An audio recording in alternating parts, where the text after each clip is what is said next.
Gainer HDFC life અત્યારે જોઈ રહ્યા છે લગભગ 1.5% મજબૂતી સ્ટોક એચડીએફસી લાઈફ આપણે બતાવી રહ્યું છે.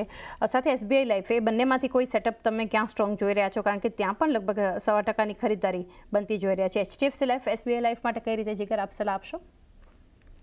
એમાંથી એચડીએફસી લાઈફનો સેટઅપ પ્રોમિસિંગ લાગે છે બેઝડ ઓન અવરલી ચાર્ટ. તો આની અંદર અગેન જે રીતે બિલ્ટઅપ થયો હતો અરાઉન્ડ 600 ના લેવલ્સ થી લઈને 625 630 ના આજે એ લેવલ્સ ને ક્રોસ કરતું દેખાય છે. સાથે સાથે પીવટ લેવલ્સ ના એ બ્રેકઆઉટ દેખાઈ રહ્યા છે. તો આની અંદર બાઇંગ ની સલાહ રહેશે એચડીએફસી લાઈફમાં. સ્ટોપ લોસ કરંટ ભાવેથી આપણે બાય કરશું. સ્ટોપ લોસ 615 ની નીચે અને ટાર્ગેટ લઈને ચાલશું 645 થી 650.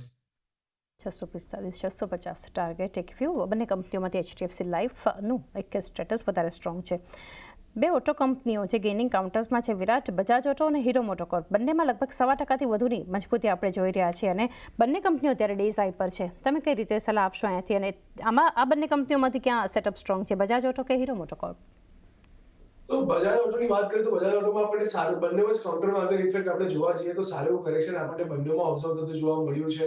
અને ક્યાંક ને ક્યાંક અત્યારે જે પુલબેક આવી રહ્યું છે ઓવરસોલ્ડ ટેરેટરીથી આપણને એક બાઉન્સ આવતું જોવા મળી રહ્યું છે.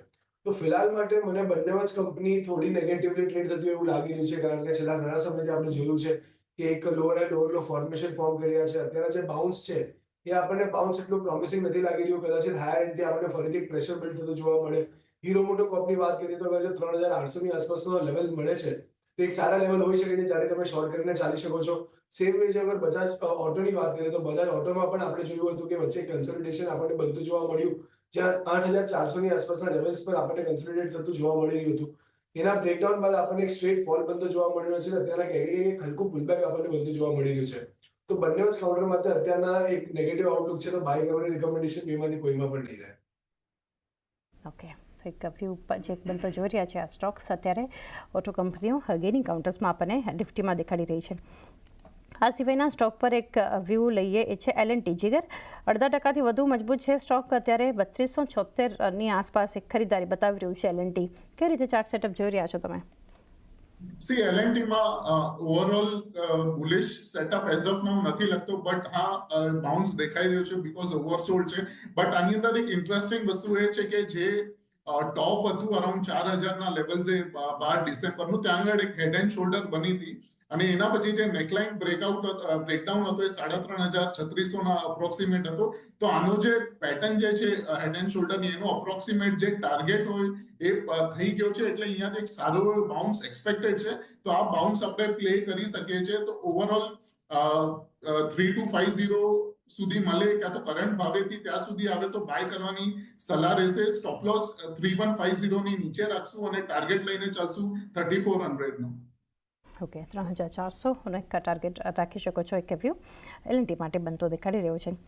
ત્યારબાદ બ્રિગેડ એન્ટરપ્રાઇઝિસ. આ સ્ટોક આજે એક સમાચારને લીધે વિરાટ ફોકસમાં છે.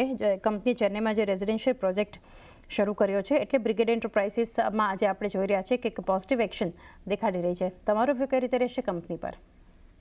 બ્રિગેડ એન્ટરપ્રાઇઝની વાત કરીએ તો ક્યાંક ને ક્યાંક એક સારા લેવલથી આપણને અહીંયા કરેક્શન આવતું જોવા મળ્યું છે. અને જે રીતના આપણે અત્યારે જોઈ રહ્યા છે તો ક્યાંક ને ક્યાંક ડાઉનવર્ડ મૂવિંગ ચેનલ યા તો એક veg sort of falling veg sort of formation form કરી રહ્યું છે. તો ક્યાંક ને ક્યાંક થોડું તમે વેઇટ એન્ડ વોચ કરીને ચાલી શકો છો. ઉપરની સાઈડ પર 1070 ની આસપાસના લેવલ છે જે સ્ટ્રોંગ હર્ડલની જેમ કામ કરતા જોવા મળી શકે છે.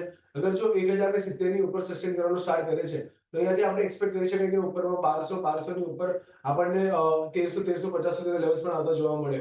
તો કરન્ટલી જે રીતના ફોર્મેશન બની રહી છે એ ઘણી અટ્રેક્ટિવ લાગી રહી છે, પરંતુ કરંટ પ્રાઇસ પર બાય કરવાની સલાહ નહીં રહે.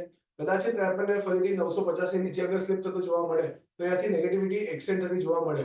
તો થોડું વેઇટ એન્ડ વોચ કરશું આપણે. એક કન્ફર્મેશન પછી અહીંયાથી બાય કરીને ચાલવાની સલાહ રહેશે.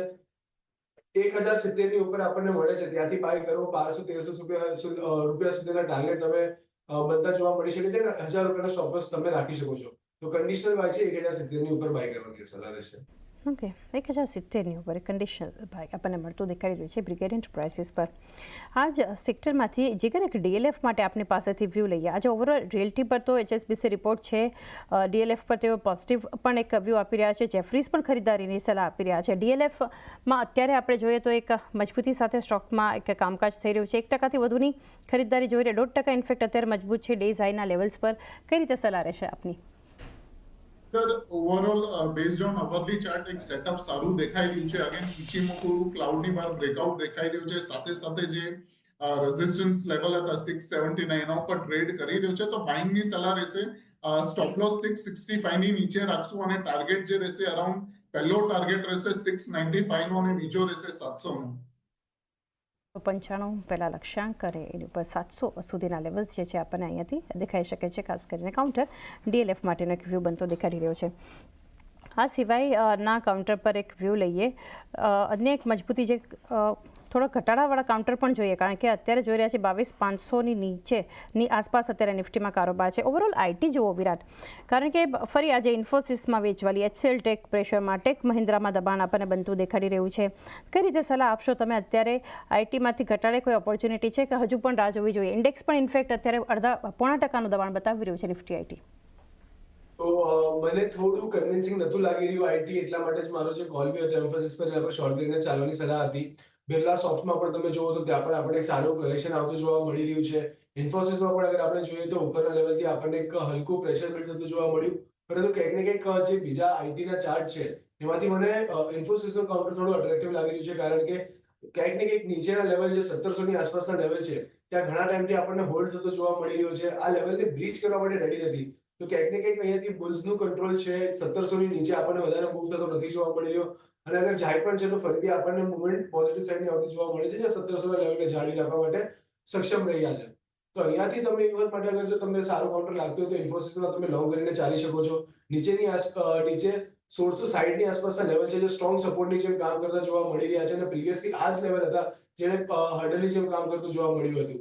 તો ક્યાંક ને ક્યાંક એક ઇમ્પોર્ટન્ટ લેવલ સેન્ટિમેન્ટલ બેઝ પર પણ તો 1660 ની આસપાસનો સ્ટોપ લોસ મેન્ટેન કરીને તમે ઉપરમાં 1800 સુધીના ટાર્ગેટ માટે ઇન્ફોસિસને ધ્યાનમાં રાખીને ચાલી શકો છો, જો અહીંયાથી આપણને આઈટીમાં પોઝિટિવિટી યા તો મોમેન્ટમ બનતી જોવા મળી શકે.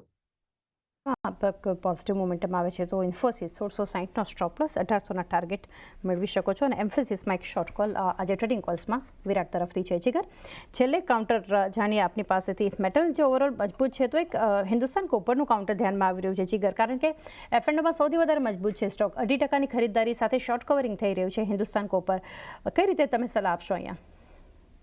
આની અંદર એઝ ઓફ નાઉ બાઇંગની સલાહ તો નથી, બટ ઓલરેડી અગર કોઈના બાય હોય તો લેવલ 230 થી 232 સુધી આવે તો એકવાર પ્રોફિટ બુક કરવું, બીકોઝ અવરલી ચાર્ટ ઉપર ઓલરેડી આપણે 30 to 32 પોઈન્ટ્સનો મૂવ જોઈ લીધો છે. તો એક પુલબેક એક્સપેક્ટેડ છે અરાઉન્ડ 215 216 સુધી. તો ત્યાં આગળ જ આપણે આને બાય કરશું અનલેસ અન્ટિલ વેટ એન્ડ વોચમાં રાખશું. 232 આસપાસ પ્રોફિટ બુક પણ કરી શકો છો હિન્દુસ્તાન કોપર માટે. હાલ અત્યારે તો ફ્રેશ એન્ટ્રી માટે સલાહ નથી. તો એ સાથે જીગર સમય થયો